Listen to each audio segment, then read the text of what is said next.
Welcome to this ESHRE Campus workshop. My topic I was asked to present is taking out the ovarian tissue, how and how much.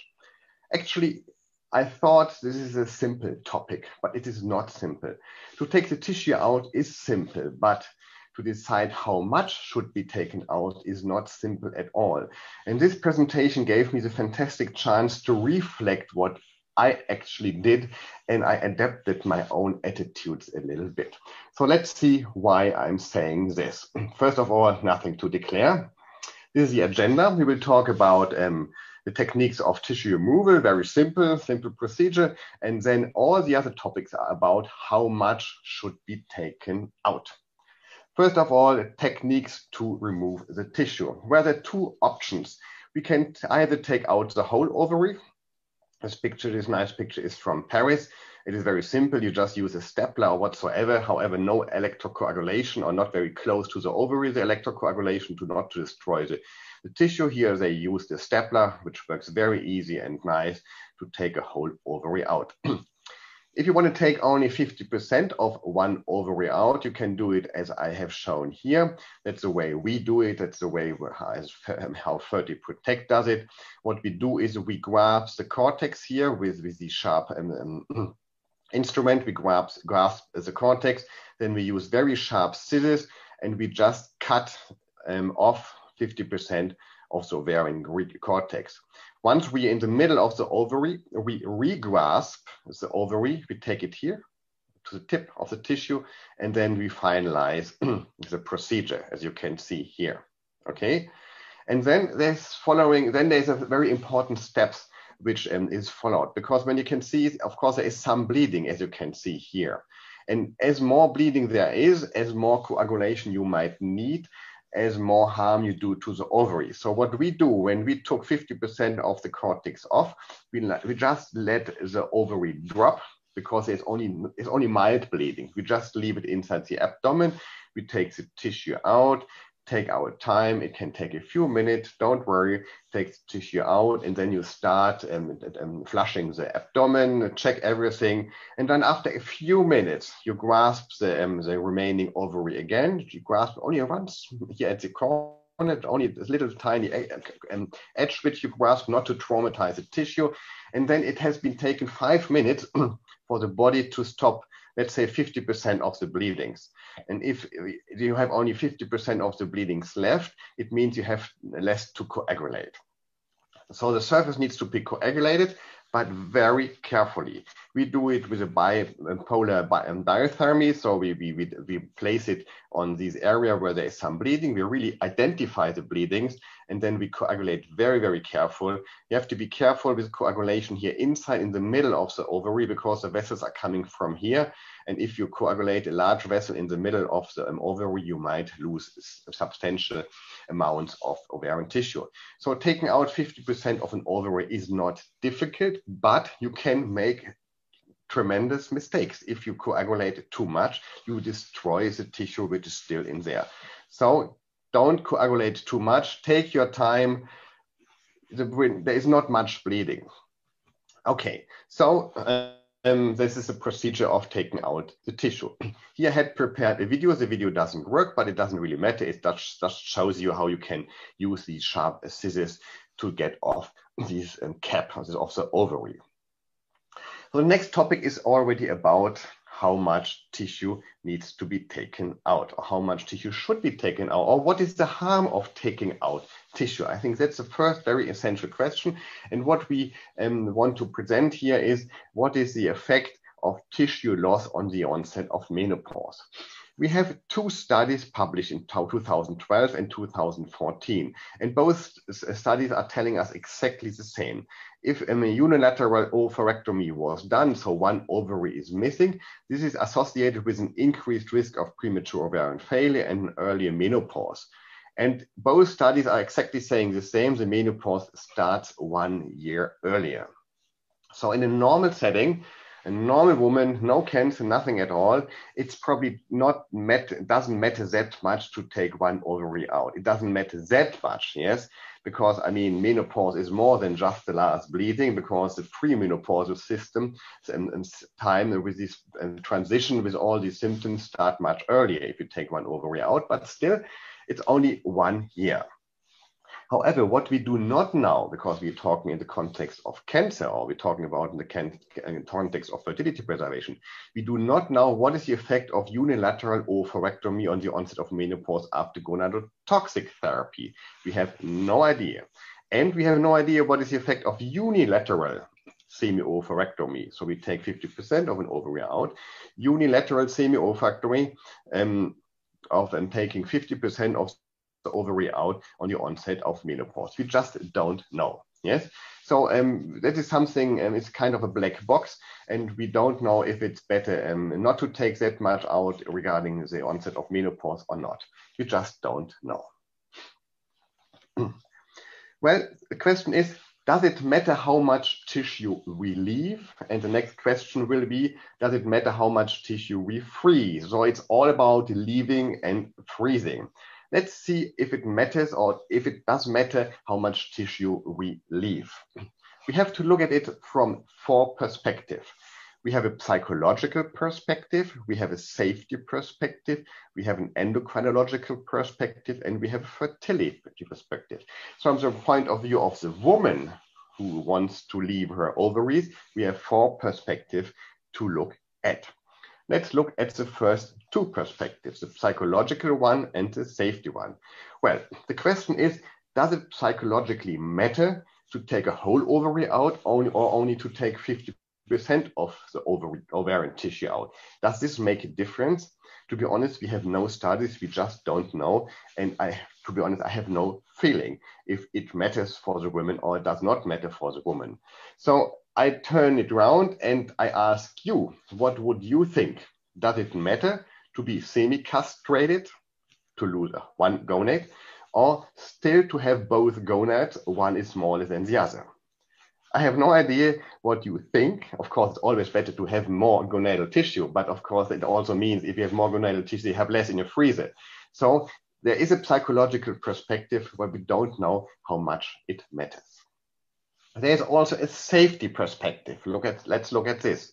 If the unoperated ovary will be lost, so the ovary which is still inside will be lost due to endometriosis, ovarian tumors, torsion, etc., then there is still the biopsied one, in case you take only 50% out of the tissue of the ovary, is still a biopsied one in case of semi-oophorectomy. So regarding safety for the woman, it might be better to leave 50% of the ovary inside. Just regarding safety. Of course, the risk is not that high to get a torsion. The risk is not that high to get an ovarian tumor from nothing, yes? But for example, if there is endometriosis inside when you take the tissue out, then think about this endometriosis could spread, this endometriosis could grow, it could possibly destruct the still remaining ovary. So regarding safety, this also needs to be taken in consideration. But of course, I have no real clear answer what should be done regarding safety. But what I do know is the endocrinology part. Let's look at the endocrinological perspective. What we do know is that the ovary is an endocrine organ. And what you can see is testosterone, which is a very strong androgen, decreases, the concentration decreases throughout the life of the woman. It drops by about 60–70% from the fertile period to, let's say, about 70. So there is a tremendous decrease of testosterone. And what else we know is that before menopause, yes, the fertility phase, the ovary produces about 25% of the whole testosterone of the woman, only 12%, 25%. However, after menopause, the amount of tissue produced by the ovary is 50%. So the fraction of testosterone increases after menopause, and the ovary becomes more and more important regarding endocrinological function. And we do know that androgens do play a significant role in women's health and well-being.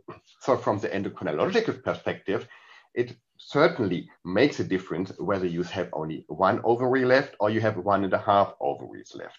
I'm still not saying that you should only take 50% of an ovary out. I just want to tell you things which you possibly never thought about. The ovary matters, even at the age of 60 and 70. Now let's look at the fourth perspective, the fertility perspective. Let's look at two scenarios. The first scenario, the woman wants to get pregnant spontaneously, not with the tissue frozen. She wants to get pregnant spontaneously with her own ovary, what the woman always wants first. If she wants to get pregnant spontaneously, then the biopsied ovary will probably not significantly contribute to the development of the leading follicle. If we have still one normal ovary inside the abdomen and a 50% ovary which is left, and the 50% ovary is probably just lying there quietly, not producing leading follicles, because the main cohort of follicles will come from the large ovary. So in this case, as long as the fallopian tube on the side of the non-operated ovary is functioning, what I always expect, yes. So if the non-operated side is very nice, is very well, then the biopsied ovary does probably not improve fertility because it is not helping to create the dominating follicles. The ovulation will not come from the remaining ovary. However, if the woman requires assisted reproductive technologies like IVF and ICSI, then the biopsied ovary will contribute to the pool of aspirated oocytes, and then the biopsied ovary does probably improve fertility. So, in most cases, the woman wants to get pregnant spontaneously, then the remaining ovary is not helpful. If she wants to get pregnant using ART, the remaining 50% ovary might be helpful. Okay, so these are the four scenarios regarding the amount of tissue left inside the pelvis. The question is, how important is the fertility perspective? I mean, a woman, as I said, there are many perspectives, it's a complex situation, and fertility is only one aspect.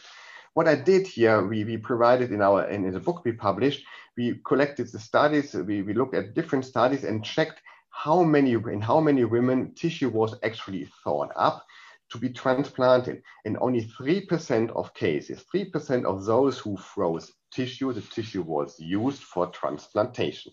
Only 3%. This number might go up to 5, maybe even to 10. I don't think it will go further up than 10%. For sperm, for example, the numbers are 8%. So it might go up to the same numbers as for sperm.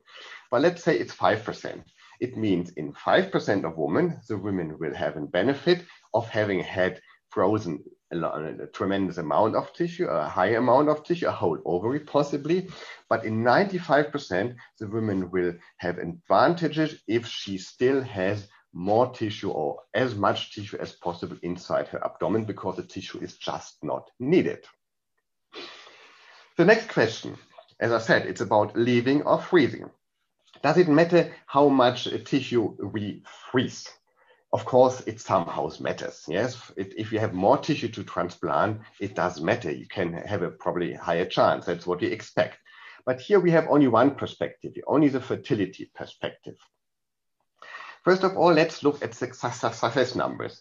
Regarding the network FertiProtect, we have numbers, how many cases, let's say, 50% of the ovary is removed. And as you can see here, published in 2015, the last year of this publication, 2013, 97% of women, only 50% of an ovary was removed, but the remaining ovary was left inside. And looked at more recent registry data, and it's still like that. In most cases, only 50% of the ovarian tissue is removed. And I also looked at the proportion of women having had a total oophorectomy according to the different diseases. And what you can see, interestingly, in breast cancer, the proportion of women in which a whole ovary was taken out is higher than in other diseases. Just keep this in mind. And with this system, taking 25% or 50% of one ovary out, the overall success rate, meaning live birth rate per woman, is 26%. That's a new study which will come out soon. Hopefully soon. We just collecting our data in 200 transplantation is 26%.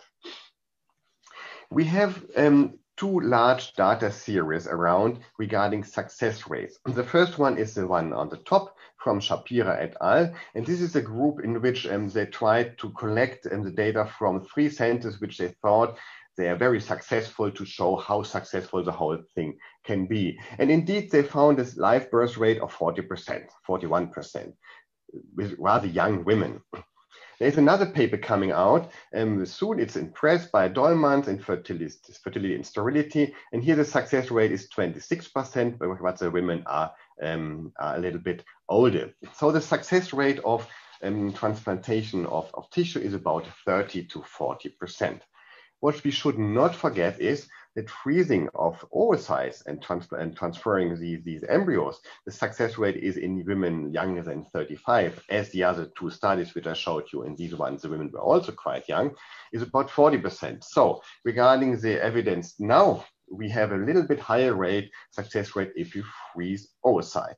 That is also something needs to be kept in mind. Of course, however, it matters for the reproductive physician, for the embryologist. It does matter if you have a higher amount of tissue frozen. According to this wonderful slide from, I've forgotten to include the citation, is from Dora Myra. And the question is, of course, if you freeze more tissue, hopefully to increase the amount of the remaining ovarian reserve after transplantation by, let's say, 50%, by 100%, and then having to get a higher success rate. But we do not have any data telling us it is better to have more tissue or it's not better to have more tissue for transplantation. We're just assuming that. There are also a few scenarios which you can draw to think about if it might matter to have a high amount of tissue to be transplanted or a low amount of tissue to be transplanted. So let's look at the amount of transplanted tissue, what you can expect. If you have a woman who has a POI, so she's not having her own ovarian function anymore, she's not producing follicle. In this case, we have to have a sufficient amount to induce a regular cycle. We know it needs some amount of tissue, but 50% of one ovary is probably enough. We don't know if you can split this amount of tissue to get a regular cycle. It should be enough, however, to get a regular cycle if it transplants the whole tissue of 50% of one ovary. So women who wish to conceive spontaneously after transplantation, it is 2 in 3 women like that, the tissue should be sufficient. Women who want to conceive by assisted reproductive technology after transplantation, then you need a tremendous amount of tissue because you want to have more follicles. It's easier to get more follicles after stimulation. So the high amount of tissue, the higher number of oocytes. In this case, it might be better to have a high amount of tissue to be transplanted. And there's a certain scenario. Let's look at this. If the female age is increased at the time of freezing of the tissue and at the time of transplantation the same, then the ovaries are still functioning. This is a typical breast cancer situation. The woman freezes tissue, let's say, at the age of 35. And then after her endocrine therapy, she's 42. The ovaries are still functioning because the treatment was not that gonadotoxic, but she wants the tissue be transplanted because she wants to get tissue and want to get younger oocytes from the transplanted tissue. But if the ovaries are still functioning, the transplant needs to override the function of the ovarian function of the ovaries, which are still inside. And then they also need quite a higher amount of tissue to override the remaining ovarian function.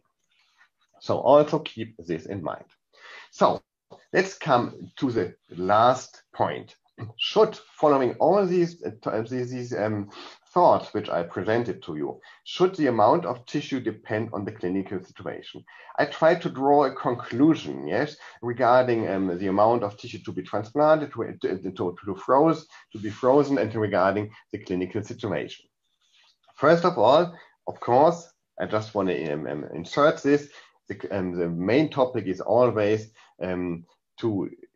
not to do any harm, to do something which helps the woman, to help her in all different aspects, not only fertility. So many things needs to be considered. That's, of course, the basis of the whole slide which I'm presenting you now. What does that mean? Whenever you take tissue out, remember, the ovary is more than a follicle-providing organ. It's an endocrine organ, and it has an important function for the woman. as we do not want to do harm, as we want to leave as much tissue inside, but we also want to have a high potential of fertility, one of the solution might be freeze oocytes.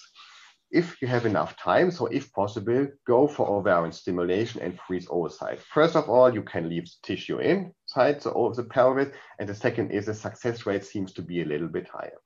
However, if there's not enough time available to do ovarian oocyte freezing, then you need to go for ovarian tissue. And what then you should do? First of all, take tissue from the side with the lower chances of spontaneous pregnancy. It is in most cases the left side. Yes, the left side you have a higher risk of get to endometriosis. So this tissue can rather be taken out than from the right side, because if you leave the whole ovary in on the left-hand side and women get endometriosis, you might get a problem. And the left ovary is smaller. There are different studies around showing that the left ovary is smaller, so ovarian reserve of the left side is lower. So it might be an idea always to go for the left side. If the woman has a low risk of PUI, and let's say maybe less than 20%, maybe less than 30%, I think we shouldn't freeze anything at all, not to do harm to the woman, because the tissue will probably never be used. So as I showed you before, so low risk of PUI, don't freeze. If you have an intermediate risk of PUI, then freeze 50% of one ovary, as I demonstrated at the beginning. This might be a good solution for these cases. If you have a high risk of PUI, let's say PUI risk of more than 50%, then freeze a total ovary. I think that's something which is quite obvious. And then there's a very special situation, breast cancer. And you remember the slide which I showed you, that in breast cancer, the proportion of women in which a whole ovary is taken out is higher. The thing is, if you have a breast cancer woman, let's say at your age of around 35, 36, 37 maybe, and you freeze tissue because you don't have the time, like in neoadjuvant chemotherapies, to do an ovarian stimulation. And if this woman, especially if this woman is receptor positive, then it'll take many years until the woman can get pregnant spontaneously, because she first has to finish her endocrine therapy. She shouldn't stop the endocrine therapy too early.